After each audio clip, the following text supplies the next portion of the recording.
This is Akane Hotaku speaking October 1st. It's been about 10 days since I started making these videos, and honestly, I'm a little worried about the pace. I really hope I can finish the 50 pending videos. Fortunately, I've managed to get an editor to help me out, and he'll be working on this episode. This time there's more cut content than usual, so much in fact that I'm not exaggerating when I say I'm amazed at how the staff pulled it off and still managed to make the episode understandable despite all the omissions. Omissions that, to be honest, would have helped people start leveling Ren and Ran as generic waifus back in the day. But let's just fix this ad with AI. I've also noticed I tend to mention every single detail, and that really slows me down. So, to speed things up, I'll try not to point out each cut bit individually. Instead, I'll focus on cut subplots, meaning that rather than listing every detail, I'll group them into broader themes and talk about the absence of those as a whole. Before continuing, a big thank you to everyone who supports the channel through memberships. For now, there aren't any new members to welcome, but still, once again, thanks to those who pay for the highest tier and, of course, to everyone in the other tiers as well. Welcome to the cut content of Season 1, Episode number 4. Episode 4 kicks off Arc 2 of the anime. This arc covers everything from Subaru's first arrival at the mansion up until the exact moment Rem falls in love with him. So far, this is one of the episodes that cut the most from the original work. And while it's true that the anime managed to adapt the key pieces of information the viewer needed in order to understand the mystery of this part of the story, it came at the cost of many smaller moments that highlighted Subaru's relationships with the characters around him. I won't lie, the first time I watched this in the anime, I found it a little boring. But after reading all the cut content in the novel, the twist became a lot more enjoyable. But before talking about the missing subplots, I want to make a special mention of a change that the light novel made for the better. You see, in the draft version of the story, Subaru was unbearable. And I'm not exaggerating when I say he was basically a pervert, constantly making dirty jokes, with the rest of the cast also coming across as more perverted than usual. For example, in the original draft, Emilia actually hints that if Subaru wants her body as a reward for saving her, she would accept. And instead of scolding her for saying that, Roswell just tells them to go ahead and do it in the dining room. Subaru, before coming back to his senses, just responds that the dining room would be too uncomfortable for his first time. There were more scenes like this too, such as Subaru finding the girls' underwear in the mansion, blue, pink, and white.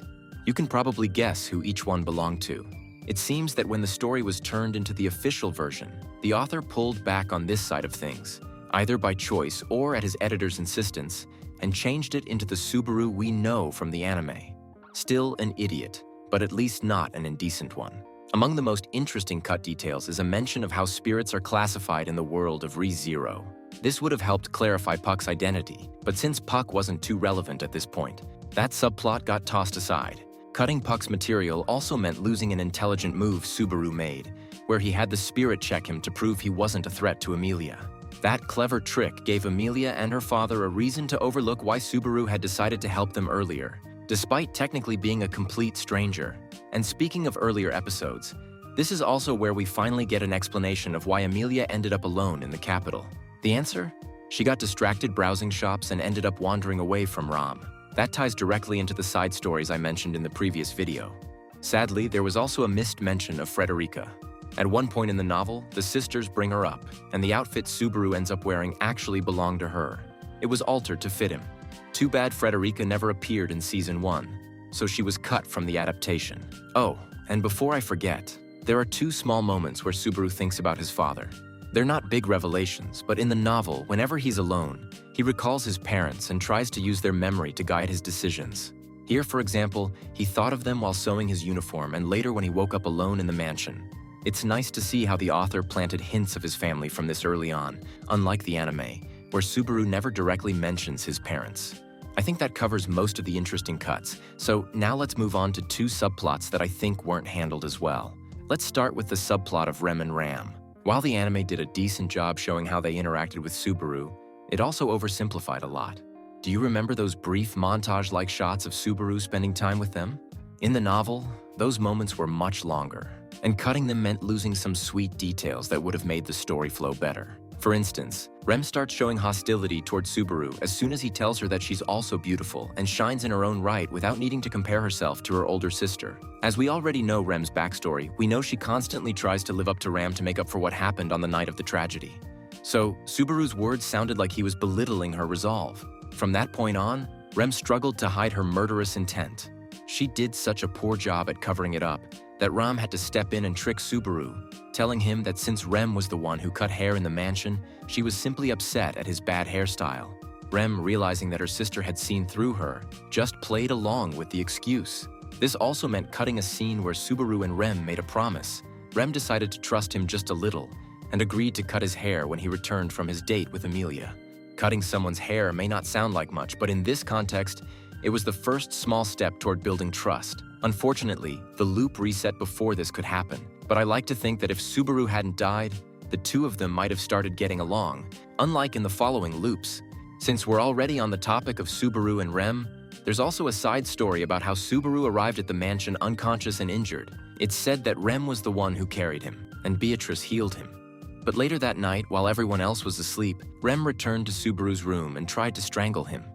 She was about to go through with it, but then the sleeping Subaru mumbled something in his dreams, which snapped her out of it. She walked away, quietly asking him to please leave soon. Remember, by this point, Subaru reeked of miasma due to using his power.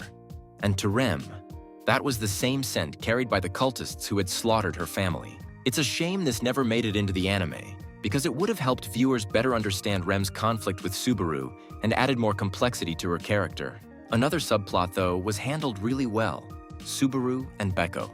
The anime captured their strange synergy perfectly. That bond explains why Subaru could find the Forbidden Library, why he managed to get along with her, even if neither of them admitted it. I still remember being surprised when Subaru said that if Beatrice were his age, there would definitely be a love triangle between him, Emilia, and Beko. Just one of those details. Now, this next point isn't about cut content, but more of an observation I had while rewatching this episode. When Subaru visits Beatrice before going to bed, he's already cursed by the dog. Later, in other episodes, we see that Beatrice can detect a curse from a distance. But here, she seems to notice it and yet does nothing to help. Then, in Season 2, when we see her story, it's clear that, even with her tsundere personality, she would still help someone in real need. So, watching her ignore Subaru here feels a little out of character. Maybe it was just too late to remove the curse, or maybe she wasn't invested enough in Subaru yet. But whatever the case, it doesn't make much sense in hindsight. Honestly, I wish someone had asked the author about this in a Q&A session instead of wasting time asking about the color of Felix's underwear. The episode ends with Subaru waking up after his first death. Let's move on to the next section. As for the tweets, it's the same as always. Some are interesting, others are just nonsense. But at least I went through and picked out the most curious ones so you wouldn't have to waste your afternoon digging through Tappei's April 2016 tweets instead of doing something more productive on October 1st. Honestly, I think I need a new hobby. The first one that caught my eye was where the author admits that Beatrice's library wasn't something he planned out in detail.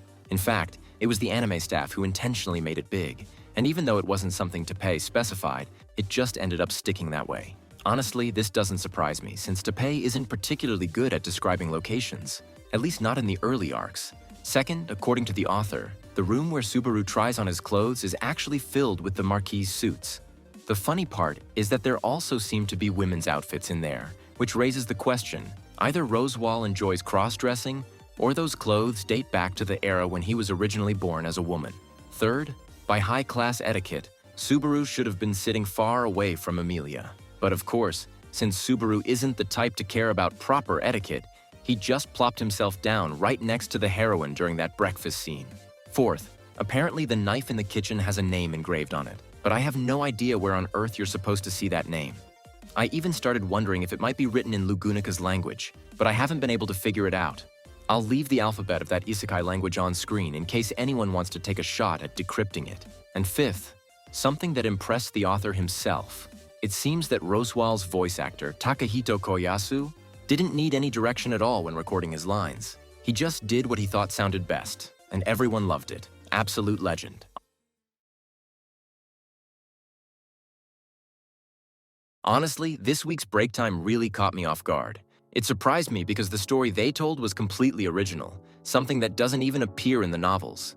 If I had to guess, I'd say it's because they didn't have any side story to adapt at this point. Since we're still in the very first loop, there just isn't much worth telling yet. That said, it would have been amazing if they had adapted the Rem side story I mentioned earlier in the video, the one where she actually tries to strangle Subaru when they're alone on the night he first arrives. I can imagine they didn't go with it because it would have been too much of a spoiler for the main plot. Instead, the break time focuses on a conversation Subaru has with the twins during his very first day. Basically, they just talk about how Subaru seems to completely lack common sense in this world, and how he struggles to understand certain aspects of the culture. Of course, we know that's because he's from another world. But the twins, and really anyone in Lagunica, would never believe him if he said that out loud. So, yeah, if you enjoy watching two sisters bully a loser they just met, then this one's probably for you. And that's all for today. Sorry if this video feels a bit different in format or shorter than usual, but like I said, I think it'd get boring if I tried to go over every single tiny cut detail. So instead, I've decided to just focus on the more interesting ones and group them together as subplots. Let me know what you think, and if you'd like to see the continuation of this, go ahead and click the video that's on screen right now.